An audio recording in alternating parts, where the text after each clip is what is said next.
So today we'll be looking at a bunch of problems we've been facing with just working with data sources of various types, and in general, whenever you're pulling data from somewhere, be it on the edge, be it from a cloud source, anything, you have a series of issues that everyone has to face. And what we are trying to do over here is solve that problem in one location, and we call that system the source monitor system.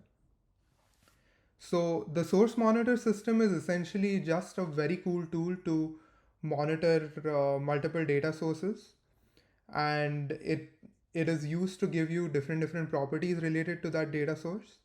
And now we'll basically look at how it works. So step one is we essentially need a map of all potential data sources. So over here we have a map defined like this. Um, so you have the sensor 1 and sensor 2 and any properties related to it. What this essentially allows me to do is at any later date, if I want to look at those properties from a wider angle based on location, I can have any other properties also listed here. It's all up to you. So this is essentially just a simple JSON that can be passed in to our block.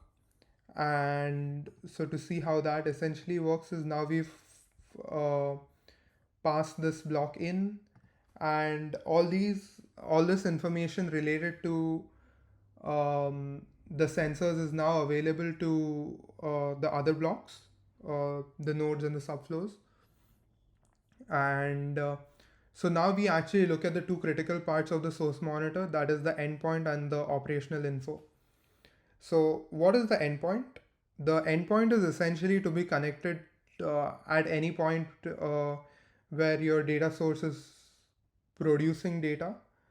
So in this case, for example, the data source is it has an out, and we are looking at it through this endpoint. In general, in normal application, these endpoints are more spread out. You won't have just one. You will have multiple um, endpoints in different locations, because you can have multiple sources tagged to one larger source, or things like that. So it's just essentially all you have to do is copy it and paste it wherever, and it will just start working after you connect it. To get an idea of what actually goes into the endpoint, we can essentially look at this debug. There's a very important thing here, that is, we do need to specify the amount of, the topic that has been assigned to the source, and that topic needs to overlap with whatever value you have in these sensors, essentially. So you can have sensor 1, sensor 2, and it all depends on that. Um,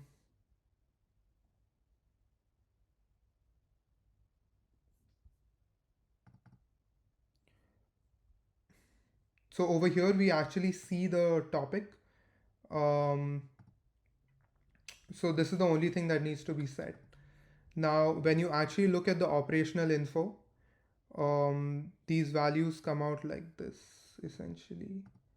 So you have operational info. And so why you have three outputs, we look at that. What's essentially happening over here is now this operational info is your end result of source monitor, and so you can find out the state of your source, the number of disconnects it has had.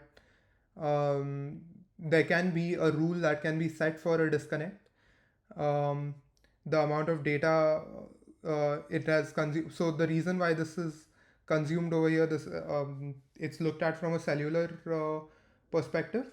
So it can also be considered just as the amount of data that has been pushed out by the instrument in general.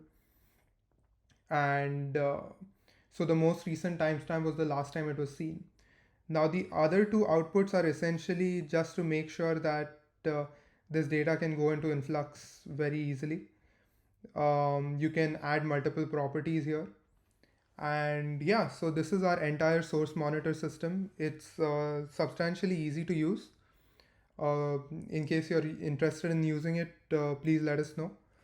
Um, and we will have more videos related to this in the future. Thank you.